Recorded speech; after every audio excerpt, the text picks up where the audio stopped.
Important chapter है ये। तो यान तुलवाने की शक्ति राज्य सरकार के प्राधिकृत अधिकारी को दी गई है। अधिक माल है तो उसको हटवा सकेगा, हटाने का निर्देश दे सकेगा 114 के अंतर्गत। 115 कहती है यानों का उपयोग निर्बंधित करने की शक्ति यदि राज्य सरकार या राज्य सरकार द्वारा निमित्त प्राधिकृत किसी प्राधिकारी का समाधान हो जाता है कि सार्वजनिक सुरक्षा या सुविधा की दृष्टि से या किसी सड़क या पुल के स्वरूप के कारण साधारणतः किसी विनिर्दिष्ट क्षेत्र में या विनिर्दिष्ट सड़क पर मोटर यानों या किसी विनिर्दिष्ट वर्ग या वर्णन के यानों को चलाए जाने या ट्रेलरों के उपयोग को प्रतिशत निर्बंधित करना आवश्यक है तो वह राजपथ में अधिसूचना द्वारा ऐसे अपवादों सहित ऐसी शर्तों अधिसूचना निर्बंधित की जाए ऐसा कर सकेगा। और जब ऐसा कोई प्रतिशत निर्बंध निरूपित किया जाए तब वह सरकार या प्राधिकारी 116 के अधीन नोटबंदी स्थानों का समुचित यातायात चिन्ह रखवाएगा लगवाएगा। देखिए बड़े वाहन निकालने से पुलिया खराब है तो अपन लोग क्या करते हैं, रेस्ट्रिक्शन कर देते कि हाँ ट्रक नहीं निकलेंगे, बस नहीं निकलेंगी इसके ऊपर से। तो ये राज्य सरकार का काम है कि अब हैवी वाहन निकलते हैं तो उन पर रोक लगा सकती है क्या के संबंध में सार्वजनिक सुरक्षा सुविधा और सड़क पुल के स्वरूप के कारण के पुल का इस तरह का स्वरूप है कि आप ज़्यादा लोडेड वाहन नहीं ले जा सकते।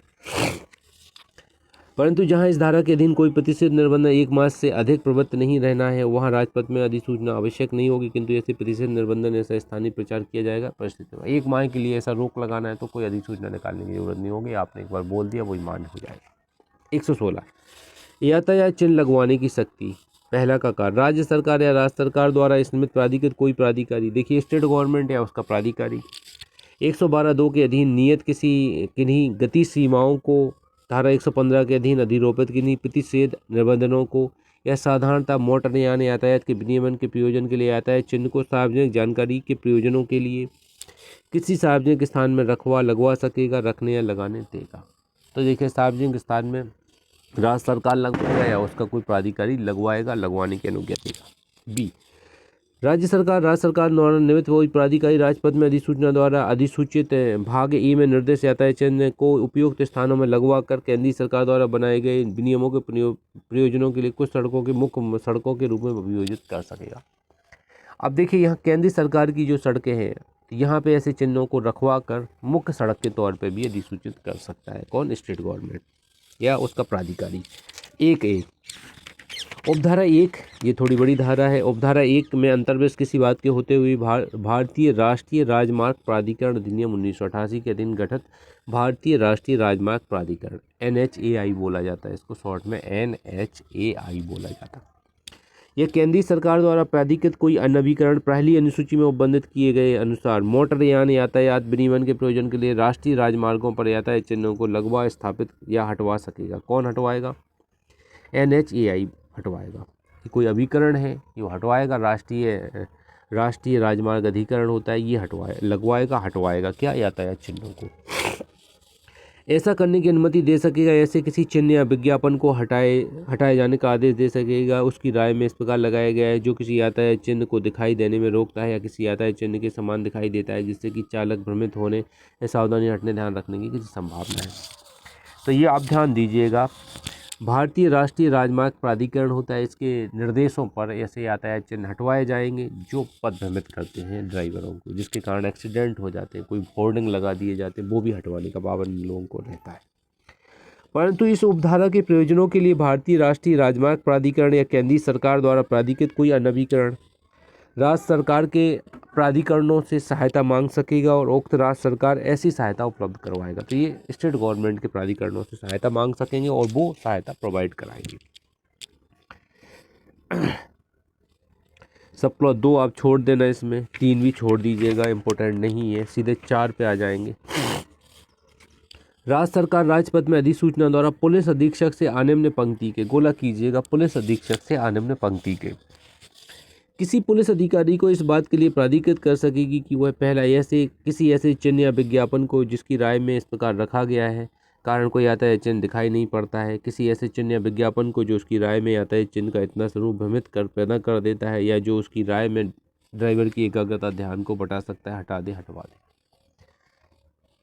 अब देखिए सड़क किनारे बड़ी होर्डिंग लगी रहती है, कहीं पे मोड़ पे होर्डिंग लगी रहती है जिसके कारण एक्सीडेंट हो जाते हैं। अब मान लीजिए तुमने यहाँ पे कोई बड़ी अभिनेत्रियों के पोस्टर लगाए, चुके ज्वेलर्स के पोस्टर, आजकल तो बड़े उल्टे सीधे पोस्टर लगते हैं सड़कों पे, इससे क्या है, ड्राइवर का नज़र अगर उस पर पहुँचती तो वो ध्यान देता है, उधर इधर एक्सीडेंट हो जाते हैं। तो ऐसी पोस्टों को हटवाने का पावर यहाँ एसपी को दिया गया। एसपी से अनिम्न पुलिस अधिकारी बिल्कुल हटवा सकता है, मैंडेटरी तरीके आदेश दे देगा, हटाओ इनको, तो हटा दिए जाएंगे। 5वां, कोई भी व्यक्ति इस धारा के अधीन रखे गए लगाए गए किसी यातायात चिन्ह को ना तो जानबूझ कर हटाएगा, ना परिवर्तित करेगा, ना विरूपित करेगा, ना किसी प्रकार बिगाड़ेगा। यातायात चिन्ह को बिगाड़ना नहीं, जो मानते नहीं लोग बाग। जहाँ पे 1 लिखा है तो वहाँ 10 लिखाते हो, जहाँ पे 10 लिखा है वहाँ 1 जीरो मिटा देते हैं। कुछ लोग ऐसा करते हैं, हटा भी तोड़ देते हैं यातायात चिन्हों को, ये नहीं करना चाहिए। 6वां, यदि कोई व्यक्ति किसी यातायात चिन्ह को घटनावश ऐसा नुकसान पहुंचाता है कि वह उस प्रयोजन के लिए बेकार हो जाता है जिसके लिए उसे धारा के अधीन रखा गया है, तो वह उस परिस्थितियों की जिसके अधीन घटना हुई है रिपोर्ट तथा शीघ्र और किसी भी दशा में घटना के 24 घंटे के भीतर पुलिस अधिकारी को देगा, पुलिस थाने में करेगा। अगर कोई हटाता है तो इस संबंध में अगर आपको कोई जानकारी पता चल रही कि आपके सामने किसी ने कोई यातायात चिन्ह हटा दिया है, तो आप उसकी जानकारी निकटतम पुलिस थाने के अंदर 24 घंटे के अंदर दीजिए कि श्रीमान जी, आपके एरिया में इस जगह का यातायात चिन्ह किसी इस नामक व्यक्ति ने हटा दिया है। पहली अनुसूची में दिए गए चिन्हों को मोटरयान से संबंधित अंतर्राष्ट्रीय कन्वेंशनों के अनुरूप देने के प्रयोजन के लिए जिसकी केंद्रीय सरकार तत्समय एक पक्षकार है, केंद्रीय सरकार राजपत्र में अधिसूचना द्वारा किसी ऐसे चिन्ह में कोई परिवर्तन या कर सकेगी और ऐसी अधिसूचना के निकाले जाने पर पहली अनुसूची को तदनुसार संशोधित समझा जाएगा।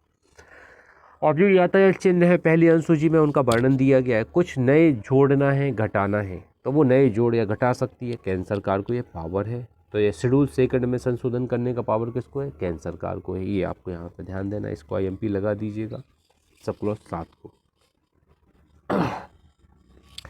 सेक्शन 117 पार्किंग स्थल और विराम स्थल के बारे में। अब पार्किंग स्थल क्या होते हैं इसको भी अपन थोड़ा समझ लेते हैं। राज्य सरकार द्वारा इसमें प्राधिकृत कोई अधिकारी संबंधित क्षेत्र में अधिकारता रखने वाले स्थानीय प्राधिकारी से परामर्श करके ऐसे स्थान निर्धारित कर सकी जहां मोटरयान या तो अनिश्चित या अनिर्दिष्ट समय तक ठहर सकेंगे तथा वह स्थान निर्धारित कर सकेगी जिसमें सार्वजनिक सेवा यानी उतने समय से अधिक समय तक ठहर सकेंगे जितना यात्री चढ़ान उतारने के लिए आवश्यक है। अब देखिए, राज्य सरकार या प्राधिकारी कोई क्या ये निर्धारित करते हैं कि बस स्टॉप कौन कौन से हो सकेंगे। कहने का तात्पर्य बस स्टॉल, पार्किंग स्थल कौन से हो सकेंगे जहां गाड़ी पार्क करके लगाई जा सकेगी, मतलब बस स्टॉप मोस्टली है।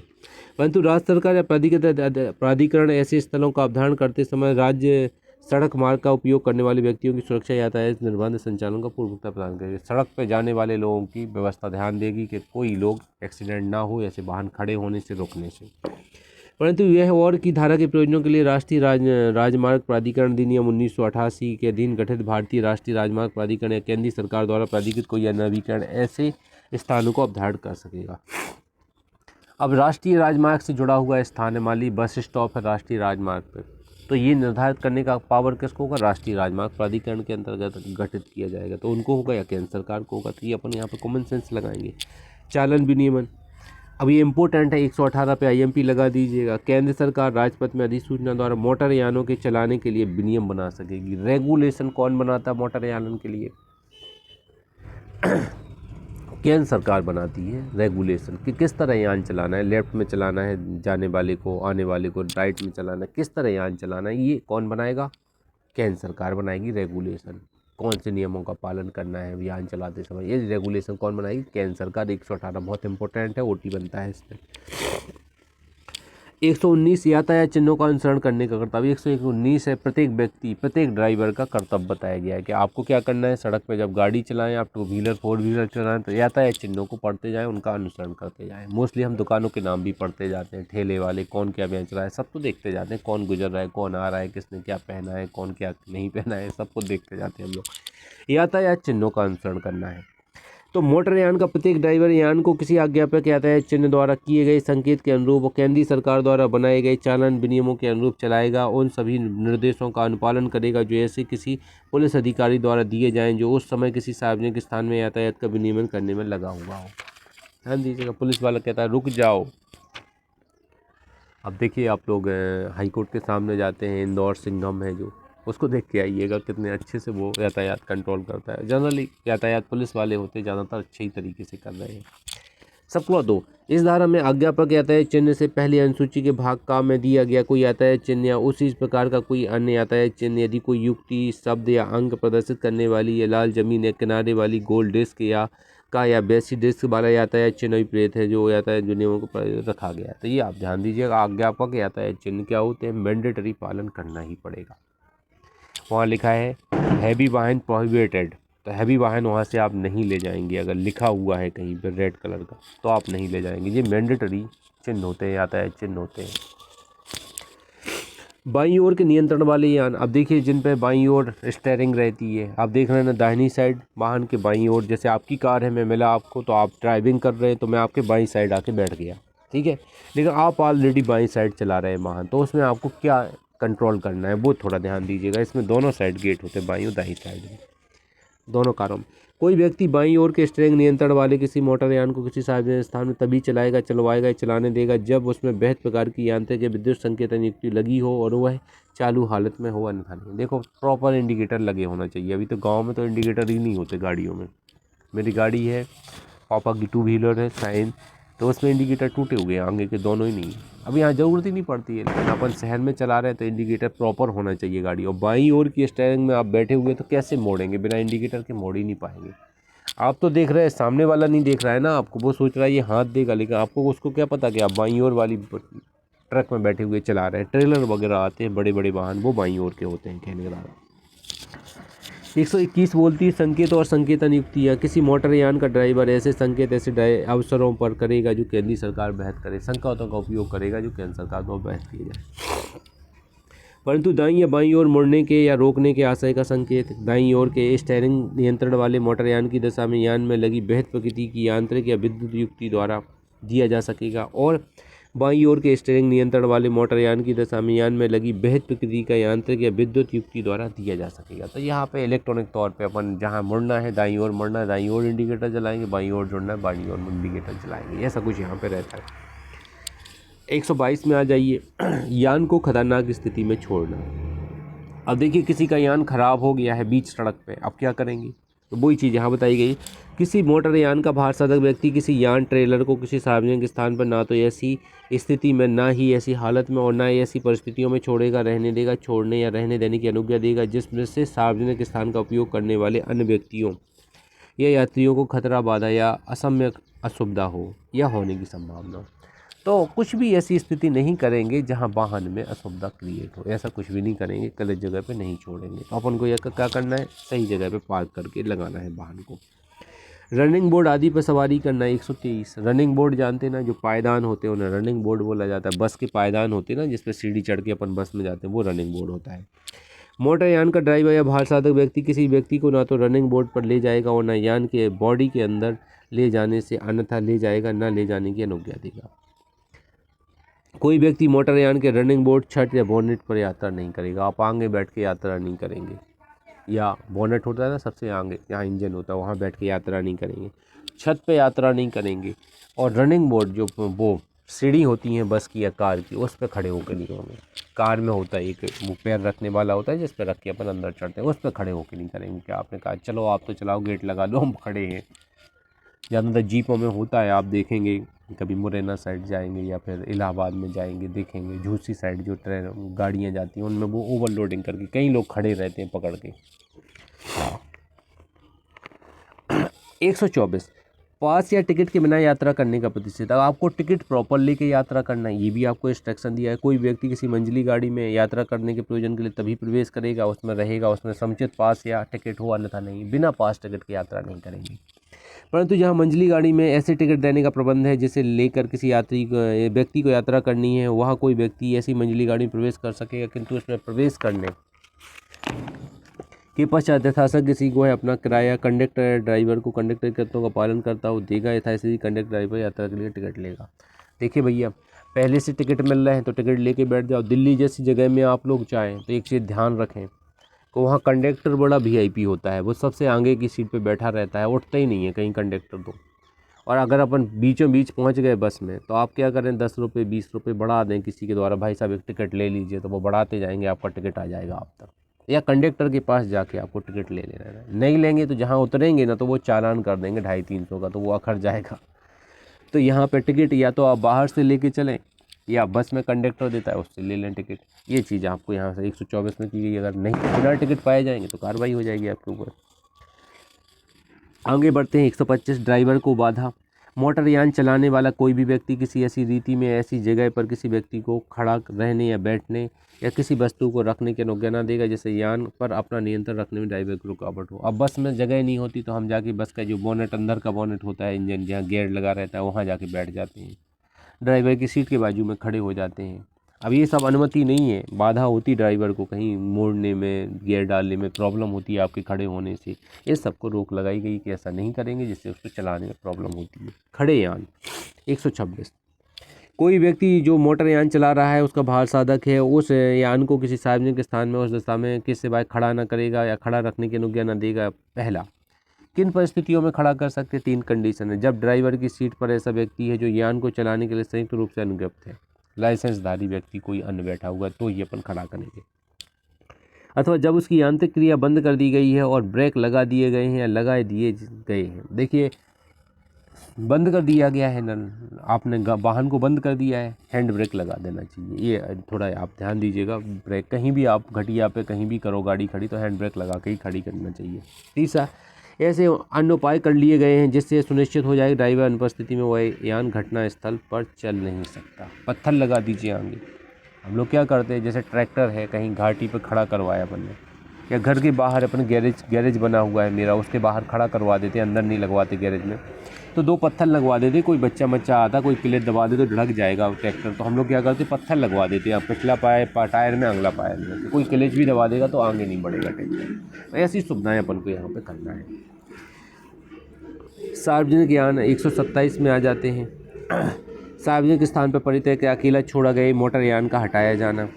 जहाँ कोई मोटरयान किसी सार्वजनिक स्थान पर 10 घंटे या उससे अधिक तक परित्यक्त या अकेला छोड़ दिया जाता है अथवा किसी ऐसे स्थान पर खड़ा किया जाता है या खड़ा किया जाना विधिक रूप से प्रतिषिद्ध है, अधिकारता प्राप्त वर्दी पहने हुए पुलिस अधिकारी यान को अनुकर्षण सेवा द्वारा उसके हटाने को या किसी अन्य साधन द्वारा पहिए क्लैंपिंग है निश्चितता को प्राधिकृत कर सकेगा। देखिए टोइंग सर्विस करते ही और व्हील क्लैंपिंग करते हैं, ये अपन को समझ में आता है।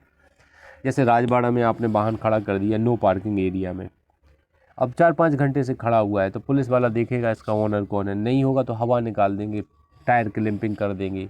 कैसे टायर क्लैंपिंग खुलवाएंगे तभी आप जा पाएंगे, तो फाइन कर देगा। टोइंग कर ले जाएंगे, बांध ले जाएंगे वाहन को, तमाम झंझटें हैं। तो इसलिए पार्किंग करें तो बहुत सोच समझ के करें। ज़्यादातर कार में एक सदस्य होना चाहिए। अगर कहीं बाहर जा रहे हैं किसी धार्मिक स्थल पे तो निर्जन पार्किंग करने में बड़ा खतरा होता है, कोई गाड़ी ले भी जा सकता है। और पार्किंग स्थल बने हुए हैं, पैसे दे के प्रॉपर निगरानी है तो आप वहाँ छोड़ सकते हैं। जहाँ कोई परित्यक्त अकेला छोड़ा गया, टूटा हुआ, जला हुआ, आंशिक रूप से खुला हुआ सार्वजनिक स्थान में उसकी स्थिति के कारण यातायात संकट उत्पन्न कर रहा है, उसकी विद्यमानता यातायात में बाधा उत्पन्न कर रही है, वहाँ अधिकारता प्राप्त पुलिस अधिकारी द्वारा उस यान अनुकर्षण सेवा द्वारा सार्वजनिक स्थान तुरंत हटने के लिए प्राधिकृत कर सकेगा, टोइंग सर्विस द्वारा हटवा देगा। जहाँ कोई यान उपधारा 1 या 2 के अधीन किसी पुलिस अधिकारी द्वारा हटाए जाने के लिए प्राधिकृत किया गया, यान का स्वामी सभी अनुकर्षण खर्चों तथा उसके अतिरिक्त अन्य शास्ति के लिए उत्तरदायी होगा। जो भी खर्चा आएगा टोइंग मोइंग करने का तो वो सारा खर्चा लिया जाएगा उस यान के स्वामी से।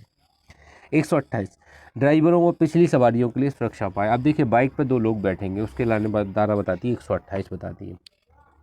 2 पहिया वाले मोटरसाइकिल पर ड्राइवर मोटरसाइकिल पर अपने अतिरिक्त 1 से अधिक व्यक्ति नहीं ले जाएगा। मतलब मैं बैठूंगा, मेरा छोटा भाई, अब यहाँ पे 1-2 से ज़्यादा मेरे को नहीं बैठेंगे। अभी ऐसा चल रहा है, एक नियम अभी आया है एमपी में कि मान लीजिए बच्चे हैं, जैसे मेरे पास 2 बच्चे हैं, हम लोग 4 लोग सफ़र करके आते गाड़ी पे 2 व्हीलर पे, तो अब 1 से ज़्यादा बच्चे नहीं बैठा लेंगे, इससे कम उम्र के बच्चे आप बाइक पे नहीं बैठा लेंगे। इस तरह का भी नियम सुनने में आ रहा है, लेकिन एग्जीक्यूशन नहीं होगा वो इस तरह का। तो 1 से अधिक व्यक्ति नहीं ले जाएगा ड्राइवर, और 1 व्यक्ति, और सिर्फ 2 लोग बैठ पाएंगे बाइक पे। 3 लोग नहीं, अनुमति नहीं है 3 लोगों को बैठने की, फिर भी हम लोग 3 लोग 4 लोग बैठ के जाते हैं। और ऐसा कोई व्यक्ति ड्राइवर की सीट के पीछे उपयुक्त सुरक्षा उपायों में दृढ़ता से लगी हुई समुचित सीट पर बैठकर ही ले जाया जाएगा, अन्यथा नहीं। ऐसा नहीं हो कि पीछे आगे सिंगल सीट लगी हो, पीछे आप कोई बॉक्स वाला वो लगे हो और वहाँ पे आप खड़े होके या उकड़ू बैठाल के ले जा रहे हैं, ऐसा नहीं ले जाएंगे। प्रॉपर सीट होना चाहिए पीछे तक, तो बैठाल ले जाएंगे 2 लोगों को एक गाड़ी पे। केंद्रीय सरकार उपधारा 1 में उल्लिखित सुरक्षा उपायों के अतिरिक्त 2 पहिया मोटरसाइकिल और पिछली सवारियों के लिए अन्य सुरक्षा उपाय बेहद कर सकेगी। तो ये केंद्र सरकार करेगी। 129 में सुरक्षात्मक सर के पहनावे का पहना जाना, हेलमेट पहनना पड़ेगा। अब देखो हेलमेट पहनने के लिए 129 बताती है। ऐसा प्रत्येक व्यक्ति जिसकी आयु 4 वर्ष से अधिक है और जो किसी वर्ग या विवरण की मोटरसाइकिल का चालन या उसकी सवारी कर रहा है या उस पर ले जाया जा रहा है, जब वह सार्वजनिक स्थान पर हो, ऐसे वाहन को फिर सुरक्षात्मक सिर के पहनावे को पहनेगा, जैसा केंद्रीय सरकार द्वारा पहन के जाए, हेलमेट पहन के जाना पड़ेगा। परंतु इस धारा के उपबंध ऐसे किसी व्यक्ति को लागू नहीं होंगे जो सिख है और जब वह सार्वजनिक स्थान मोटरसाइकिल चलाना सवारी कर रहा है पगड़ी धारण किए हुए। अब सिख लोग इतना बड़ा जूड़ा लगाते हैं, वो कैसे हेलमेट पहनेंगे? तो अपन कॉमन सेंस रखते, तो सिखों पे लागू नहीं होता, सिखों को हेलमेट पहनने की ज़रूरत नहीं है। तो ये देखिए, अगर सिख का कोई चालान हो हेलमेट के ऊपर तो आप लोग हों तो उनको अलर्ट करें। कैसे सरदार जी को पता नहीं होगा कि हेलमेट क्यों नहीं पहनना पड़ता है। कई लोग हेलमेट पहन के ज़बरदस्ती बड़े बड़े हेलमेट ख़रीद लेते हैं, इतना बड़ा सिर रहता है उनका, फिर हेलमेट बहुत डबल हो जाता है। वैसे मोस्टली पहनना नहीं पड़ता है, इन्हें छूट दी गई है। कटार धारण करिए, हेलमेट नहीं पहनिए, ये भी इनको छूट दी गई है। परंतु यह और कि केंद्रीय सरकार नियम में मोटरसाइकिल चालन सवारी के 4 वर्ष से कमाई वाले सुरक्षा उपायों का बंद कर सकता है। आपकी कार है, आपको कार में एक विशेष प्रकार की सीट लगवानी पड़ती, छोटे बच्चे हैं आपके उसको बैठाने के लिए, तो ऐसी सीट आप लगवा सकते हैं, सुरक्षात्मक उपाय के अंतर्गत आती है। तो मतलब 4 साल से ऊपर के जितने बच्चे हैं, कोई भी व्यक्ति है वयस्क, सबको हेलमेट पहनना। 2 सवारी बैठेंगे, दोनों को हेलमेट पहन के जाना पड़ेगा बाइक, नियम ये है। लेकिन अपने यहाँ एक ही पहन लेता तो मान लेते नियम की भरपाई हो रही है आंशिक तौर पे, पीछे बैठे वाला नहीं पहनता तो भी माना जाता है कि यहाँ पे लोकल में। तो सुरक्षात्मक सिर के पहनावे को एक्सप्लेन किया गया है, बस इसको आप पढ़ लीजिएगा। स्ट्रैप लगा हुआ हो जिसको बांध सकें सही से, हो जिसको सिर को कवर करता हो। ऐसा ना हो कि बस सिर का इतना टोपी हो, इतना कुछ ना हो, ना प्रॉपर बांध सकें उसको, ऐसा नहीं, प्रॉपर होना चाहिए जो आपकी सेव करें, एक निश्चित मानक का होना चाहिए, ये भी आप थोड़ा ध्यान दीजिएगा। आगे बढ़ते हैं। 130 अनुज्ञप्ति और रजिस्ट्रीकरण प्रमाण पत्र पेश करने का कर्तव्य। किसी सार्वजनिक स्थान में मोटरयान का ड्राइवर वर्दी पहने हुए किसी पुलिस अधिकारी द्वारा मांग किए जाने अनुज्ञप्ति पेश करेगा। सिर्फ वर्दी वाला पुलिस अधिकारी होगा। ये टी-शर्ट पहने हुए कोई पुलिस अधिकारी बैठा है, बोला लाइसेंस दो, नहीं बताना है आपको। यदि ड्रेस में आइए आप प्रॉपर, तो हम लाइसेंस कागज़ पर सब कुछ बता रहे हैं। परंतु ड्राइवर उसकी जहां उसकी अनुज्ञप्ति इस अधिनियम या अधिनियम के अधीन किसी अधिकारी प्राधिकारी को प्रस्तुत की गई है, उसके द्वारा अभिगृहित की गई है अनुज्ञप्ति के स्थान पर उसके बारे में ऐसे अधिकारी प्राधिकारी द्वारा जारी की गई रसीद या अन्य अभिस्वीकृति पेश कर सकेगा। मान लीजिए कहीं पे आपका जब्त है लाइसेंस में से, तो आप रसीद कर दो कि साहब उस थाने में जब्त है, वो एक एक्सीडेंट कर दिया था, किसी ने गाड़ी में ठोक दिया था, तो पुलिस वालों ने जमा करा लिया, ये रसीद है वहाँ की, तो वो बोलेगा ठीक है। तत्पश्चात ऐसी अवधि के भीतर अनुज्ञप्ति ऐसी रीति में जो केंद्रीय सरकार बहद करे मांग करने वाले पुलिस अधिकारी को पेश कर सकेगा। तो ये निर्धारित अवधि है कि आप बाद में जमा कर दीजिएगा, हफ्ते भर बाद भेज दीजिएगा। किसी सार्वजनिक स्थान मोटरयान का कंडक्टर यदि कोई हो, किसी प्राधिकृत मोटरयान प्राधिकारी द्वारा मांग किए जाने अनुज्ञप्ति जांच के लिए पेश कर सकेगा, लाइसेंस को पेश कर सकेगा सार्वजनिक स्थान का मोटरयान का कंडक्टर। सबको 3 धारा 60 के अधीन रजिस्ट्रीकृत यान से भिन्न मोटरयान का स्वामी, उसकी उपस्थिति में यान का ड्राइवर, अन्य भार साधक व्यक्ति, रजिस्ट्रीकृत प्राधिकारी मोटरयान विभाग के निमित्त समयक रूप से प्राधिकृत किसी अन्य प्राधिकारी द्वारा मांग किए जाने पर यान का बीमा प्रमाण पत्र पेश करेगा। जहां यान कोई परिवहन यान है वहां धारा 56 के अधीन निर्दिष्ट ठीक हालत में होने का प्रमाण पत्र और परमिट भी पेश करेगा। और यदि कोई यह सभी प्रमाण पत्र अथवा परमिट उसके कब्जे में नहीं है तो वह मांग किए जाने की तारीख से 15 दिन के बीच समयक रूप से उन पर फोटो प्रति स्वयं प्रस्तुत करेगा, प्राधिकारी मांग किया जाएगा। अब देखिए, कोई यान चला रहे आप, पुलिस वाला आपसे बोलता है डॉक्यूमेंट दीजिए, तो आपके डॉक्यूमेंट मान लीजिए कहीं जमा है, तो आप क्या करेंगे, 15 दिन के भीतर उसको प्रोवाइड कराएंगे, वो रसीद दे देंगे, उससे बोल देंगे कि 15 दिन के भीतर 15 दिन के भीतर आप क्या करेंगे, वहाँ जमा कर देंगे। कहाँ पे, उस संबंधित थाने में। कौन कौन से डॉक्यूमेंट भेजे जाएंगे, जैसे इंश्योरेंस सर्टिफिकेट हो गया, फिटनेस सर्टिफिकेट हो गया, परमिट हो गया, अन्य अदर डॉक्यूमेंट हैं जिनको डिस्क्लोज करना है, 15 दिन के अंदर आप भेज देंगे। अब यहाँ पे स्पष्टीकरण में बीमा प्रमाण पत्र के बारे में बताया गया। 147 की उपधारा 3 के अधीन जारी किया गया प्रमाण पत्र बीमा प्रमाण पत्र इंश्योरेंस प्रमाण पत्र के अंतर्गत जाना जाता है। ये चैप्टर अपन खत्म कर लेते हैं, फिर अपन बात करते हैं, थोड़ा 10-15 मिनट लगेगा, अभी 8 बजने वाले हैं, 138 तक पढ़ लेते हैं। आगे की 2-3 धाराएं तो पढ़नी ही नहीं है। देखिए, सब क्लॉज 4 बोलती है, यदि यथास्थिति अनुज्ञप्ति या प्रमाण पत्र परमिट उस समय या उस व्यक्ति के पास नहीं है जिसकी मांग की गई, उस दशा में इस धारा पर्याप्त अनुपालन हो जाएगा, ऐसा व्यक्ति ऐसी अनुज्ञप्ति प्रमाण पत्र परमिट ऐसी अवधि के भीतर ऐसी रीति में जो केंद्र सरकार बेहद करे पुलिस अधिकारी या मांग करने वाले प्राधिकारी को पेश करता है। मतलब यहाँ पे अगर वहाँ पे नहीं है तो वो पुलिस अधिकारी कहेगा हफ्ते भर में या 15 दिन में आप पेश करो, तो उतने समय में ये पेश कर देंगे संबंधित पुलिस अधिकारी के समक्ष। ये आप ध्यान दीजिएगा। परंतु इस उपधारा के उपबंध किसी ऐसे व्यक्ति को जिससे यह अपेक्षा की गई है कि वह परिवहन या रजिस्ट्री का प्रमाण पत्र उसके ठीक हालत में होने के बाद पेश करे, उस विस्तार तक उसके उपांतरण सहित ही लागू होंगे जो बहस किए जाए। तो विस्तार तक, उस लिमिट तक ही यहाँ पे ग्रहण किए जाएंगे, ये भी आप ध्यान दीजिएगा। 131 रक्षक रहित रेल समतल क्रॉसिंग पर कतिपय पूर्वावधान बरतने का कर्तव्य ड्राइवर का करता। अब देखिए, एक रेलवे क्रॉसिंग बनी हुई है, वहाँ पे कई बार ब्रिज नहीं होते हैं, वो नहीं लगे रहते, बैरियर नहीं लगे रहते हैं क्रॉसिंग पे, और आप जब वाहन निकाल रहे हैं तो आपको क्या सावधानियाँ बरतनी है। आप एक ड्राइवर हैं, कोई भी गाड़ी चला रहा है तो वो ड्राइवर ही माना जाएगा, उसको क्या सावधानी बरतनी है वो बताती है 131।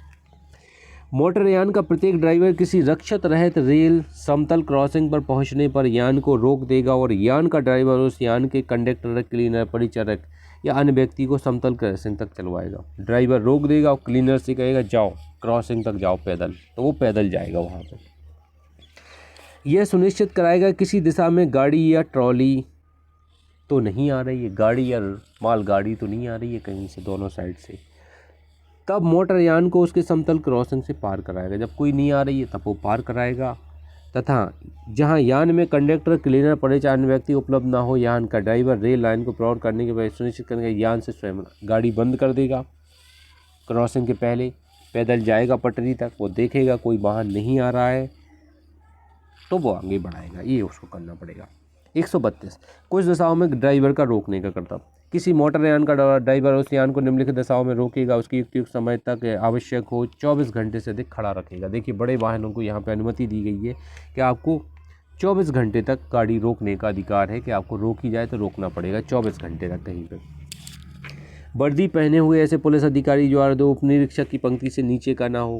गोला कीजिए, उप निरीक्षक, सब इंस्पेक्टर की बात हो रही है यहाँ पे, 2 स्टार वाले की।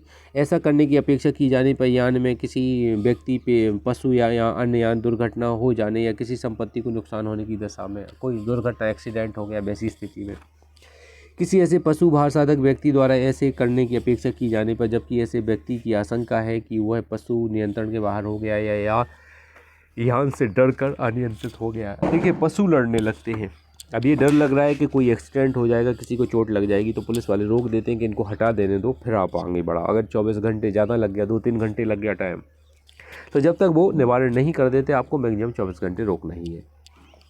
और वह अपना नाम और पता, यान का स्वामी का नाम, पता, ऐसे किसी दुर्घटना या नुकसान से प्रभावित किसी व्यक्ति को बताएगा जो उसकी मांग करे, परंतु तब जबकि ऐसा व्यक्ति भी अपना नाम और पता दे। पुलिस वाला नाम और पता देता है तो आपको भी वो पता और नाम दे देना है संबंधित व्यक्ति को, ये आप ध्यान दीजिएगा। मोटरयान का ड्राइवर ऐसे व्यक्ति द्वारा मांग की जाने पर जिसने अपना नाम और पता दिया है, यह भी कथन किया है कि ड्राइवर ने धारा 184 के अधीन दंडनीय अपराध किया है, उस व्यक्ति को अपना नाम और पता देगा। पशु के अंतर्गत क्या क्या आते हैं इसमें बताया गया है। घोड़ा, ढोर, हाथी, ऊँट, गधा, खच्चर, भेड़, बकरी, 8 जंतु यहाँ पे पशु के अंतर्गत रखे गए हैं। 133 मोटरयान के स्वामी का जानकारी देने का कर्तव्य। अब क्या जानकारी देगा? ऐसे मोटरयान का स्वामी जिसके ड्राइवर, कंडक्टर इस अधिनियम के अधीन अपराध में अभियुक्त हैं, राज्य सरकार द्वारा इस निमित्त प्राधिकृत किसी पुलिस अधिकारी द्वारा मांग की जाने पर ड्राइवर, कंडक्टर के नाम और पते से धारित अनुज्ञप्ति से संबंधित सब जानकारी देगा, जिससे समझौता तत्परता सुनिश्चित की जा सके। अब एक्सीडेंट से संबंधित वाहन है तो वाहन वाले स्वामी से, ड्राइवर से जो भी पूछा जाएगा सब बताना पड़ेगा उसको, कहने का तात्पर्य है। 134 इंपॉर्टेंट है, दुर्घटना या किसी व्यक्ति को क्षति की दशा में ड्राइवर का कर्तव्य।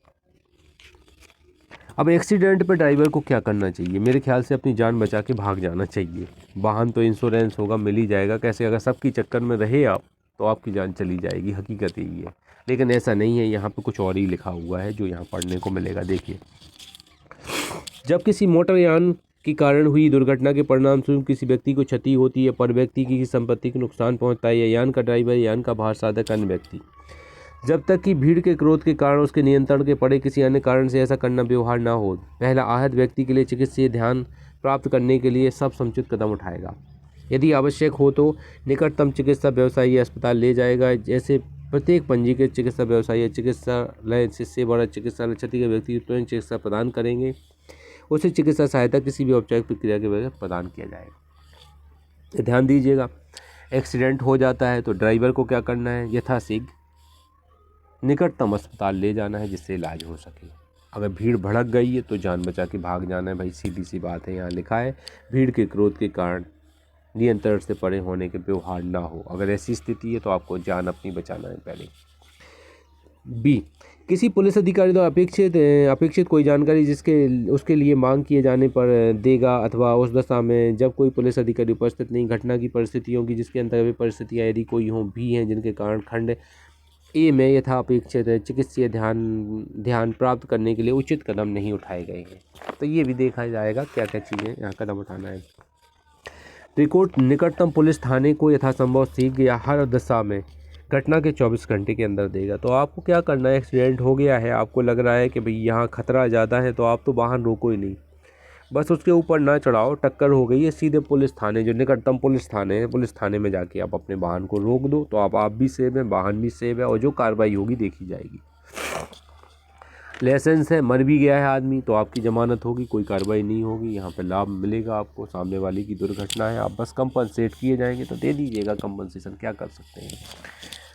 सी, उस बीमाकर्ता को जिसने बीमा प्रमाण पत्र जारी किया है दुर्घटना होने के बारे में निम्नलिखित सूचना रूप में दी जाएगी। बीमा पॉलिसी संख्या, विधिमान अवधि, दुर्घटना तारीख, समय, स्थान, दुर्घटना में आहत मृत व्यक्तियों की विशिष्टियाँ, ड्राइवर नाम और चालक विशिष्टियाँ, सारा आपको इंश्योरेंस कंपनी को सूचित करना पड़ता है कि श्रीमान जी एक्सीडेंट हो गया, आपके यहाँ इंश्योरेंस है, ये बातें आपको ध्यान देना। ये 7 चीज़ें रहती हैं, 8 चीज़ें रहती हैं इसमें जो आपको देना पड़ता है।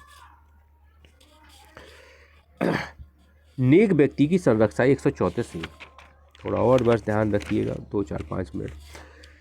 कोई नेक व्यक्ति उस समय किसी मोटर यान को संलिप्त करने वाले दुर्घटना से पीड़ित व्यक्ति को किसी क्षति या मृत्यु के लिए किसी सिविल या दंडिक कार्रवाई के लिए दायी नहीं होगा। जहां ऐसा व्यक्ति मृत्यु के मृत नेक व्यक्ति की आपातकाल चिकित्सीय और गैर चिकित्सीय देख रेख सहायता करने समय कोई कार्रवाई असफल रहने से संबंधित अवधानता परिणाम स्वरूप है। नेक व्यक्ति हम आप लोग हैं। ड्राइवर भी एक नेक व्यक्ति जो क्या कर रहा है, वो जा रहा है, बचा रहा है पीड़ित व्यक्ति को, वो मर जाता है तो उस पर कोई दोष नहीं लगाया जाएगा। अगर तुम थोड़े 5 मिनट पहले आ जाते तो जान बच जाती, ऐसा दोष नहीं लगाया जाएगा। केंद्रीय सरकार नियमों द्वारा नेक व्यक्ति से पूछताछ, उसकी परीक्षा करने, नेक व्यक्ति संबंधित जानकारी की प्रकरण ऐसे अन्य विषयों के लिए प्रक्रिया के लिए बंद कर सकेगी। अगर कोई जाँच पाँच करना है, पूछताछ करना है तो इसके लिए प्रक्रिया विनिर्धारित केंद्र सरकार कर सकेगी। ये भी आप यहाँ ध्यान दीजिएगा। नेक व्यक्ति होता क्या है, स्पष्टीकरण कहता है ऐसा कोई व्यक्ति जो सद्भावपूर्वक स्वैच्छिक रूप से बिना किसी परितोष या अनुतोष की आशा की, मतलब ये मानवता के परिप्रेक्ष्य में दुर्घटना स्थल पर किसी पीड़ित व्यक्ति को आपातकाल चिकित्सीय गैर चिकित्सीय देखरेख या सहायता उपलब्ध कराता है, ऐसा पीड़ित व्यक्ति को अस्पताल तक पहुंचाता है। तो ये पीड़ित व्यक्ति के नेक व्यक्ति के अंतर्गत आता है, जो नेक है, वास्तव में नेक है, बिना किसी फायदे के दूसरे की मदद कर रहा है, वो नेक व्यक्ति है। घटना स्थल पर जो एक्सीडेंट पीड़ित है उन्हें अस्पताल पहुंचा रहा है, मदद कर रहा है, वो नेक व्यक्ति। 135, दुर्घटना के मामलों का अन्वेषण करने और मार्गस्थ सुख सुविधाएं आदि के लिए स्कीम है। अब देखिए राज्य सरकार क्या करेगी, राजपत्र में अधिसूचना द्वारा निम्नलिखित के लिए बंद करने के लिए एक या अधिक स्कीमें बना सकेगी। कौन कौन से? मोटरयान दुर्घटनाओं के कारण बाबत गहन अध्ययन विश्लेषण, मार्गस्थ सुख सुविधाओं, यातायात सहायता चौकियों, ट्रकों के खड़ा करने, प्रक्षेप, और ट्रक खड़ा करने की जगह भी होती हाईवे, नेशनल हाईवे पे, वहाँ पर आपको खड़ा करना है। जनता की सुरक्षा और सुविधा के हितों में कोई अन्य सुविधाएं किसी राज्य सरकार द्वारा इस प्रकार बनाई गई स्कीम बनाए जाने के आवश्यक राज्य विधानमंडल के समय रखी जाएगी। केंद्रीय सरकार राजपत्र में अधिसूचना द्वारा सड़क दुर्घटना के कारणों विश्लेषण के संबंध में गहन अध्ययन करने के लिए एक या अधिक स्कीमें बना सकेगी। ये भी आप यहाँ ध्यान दीजिए। दुर्घटना यान का निरीक्षण। अब देखिए, जब कोई 136 कहती जब कोई मोटर यान दुर्घटनाग्रस्त हो जाता है तब राज्य सरकार द्वारा इस निमित्त प्राधिकृत कोई व्यक्ति इस दशा में अधिकार पेश करके उससे वैसा अपेक्षा की गई यान का निरीक्षण कर सकेगा। प्रयोजन के लिए किसी उचित समय पर ऐसे किसी परिसर में प्रवेश कर सकेगा जिसमें वह यान हो। यान को परीक्षा के लिए वहाँ से ले जा सकेगा, परंतु वह स्थान जहां वह यान इस प्रकार ले जाया जाता है यान के स्वामी को बता दिया जाएगा और यान उसके स्वामी, ड्राइवर या भार व्यक्ति को औपचारिकताएं पूरी करने के बजाय 24 घंटे के भीतर लौटा दिया जाएगा। निरीक्षण करने का पावर है और लौटाए जाने का 24 घंटे में उसको डिस्पैच कर दिया, ले जाओ अपना यान। 136 से सड़क सुरक्षा का इलेक्ट्रॉनिक मॉनिटरिंग प्रवर्तन। राज्य सरकार राष्ट्रीय राजमार्गों और राज्य के भीतर की सड़कों या शहरी नगर में जनसंख्या ऐसी सीमाओं तक जो केंद्रीय सरकार द्वारा बहत की जाए सड़कों पर उपधारा 2 के अधीन रीति से सड़क सुरक्षा के इलेक्ट्रॉनिक मॉनिटरिंग प्रवर्तन सुनिश्चित करें। इलेक्ट्रॉनिक मॉनिटरिंग देखिए, CCTV कैमरे लगा दिए जाते हैं सड़कों पर, कहीं पर ज़्यादातर मेन एरिया होते हैं वहाँ CCTV करके नियंत्रण किया जाता है। केंद्र सरकार सड़क सुरक्षा की इलेक्ट्रोमैग्नेटिक प्रवर्तन के लिए नियम बनाएगी। इसके गति मापक camera, cloud circuit, television camera, गति मापक गन, शरीर पर पहने जाने वाले कैमरा आदि अनेक प्रौद्योगिकी लगाई जाएंगी। तो ये वाहन लगाए जाएंगे, ट्रैफिक पुलिस वालों को दिया जाता है। अपने इंडिया में अभी प्रचलन नहीं है, धीरे धीरे आएगा। विदेशों में रूटिंग ज़्यादा है। अभी नया जोड़ा गया है, इंडिया में धीरे धीरे एप्लीकेबल होगा कि बाकायदा पूरा रिकॉर्ड किया जाएगा, वो चीज़ें देखी जाएंगी वहाँ पर। स्पष्टीकरण, शरीर पर पहने जाने वाले कैमरा पद से सरकार द्वारा प्राधिकृत किसी व्यक्ति के शरीर या वर्दी पर पहनी जाने वाली मोबाइल सर्वदृश्य रिकॉर्ड करने वाली युक्तियाँ हैं। कुछ कैमरे होते हैं जिनसे रिकॉर्ड किया जा सकता है कोई भी घटना स्थल का विश्लेषण वगैरह, ये सब ये शरीर पहने। केंद्रीय सरकार नियम बनाती है ऐसे वाहनों के संबंध में। यहाँ पे सब क्लॉज आप देखेंगे, बी में लिखा है कि रीति जिसमें 130 के दिन पुलिस अधिकारी अनुज्ञप्ति प्रमाण पत्र पेश किए जा सकेंगे। एम परिवहन डिजी लॉग ऐप्स का उपयोग करने के बारे में बताती है। इलेक्ट्रॉनिक मॉनिटरिंग को बताती है, डी नंबर का। और राज्य सरकार के नियम बनाने की शक्ति 138 में दी गई है। इसको भी आप ध्यान दीजिएगा, कृपया थोड़ा ध्यान दीजिएगा। 139 से आगे अपन कल पढ़ने वाले हैं, थोड़ा ध्यान दीजिएगा। कोशिश करेंगे कल ख़त्म हो जाना चाहिए। अब दंड है, ज़्यादा पढ़ना नहीं पड़ेगा, कल अपन इसको ख़त्म करने की कोशिश करेंगे। तो यहाँ ये अपना मोटर व्हीकल एक्ट का 7-8 चैप्टर तक अपना हो गया है। इसके बाद अपन यहाँ पे थोड़ी बात करते हैं स्क्रीनिंग शेयरिंग के आधार पे। आगे एक टॉपिक है जीएस का, उस पर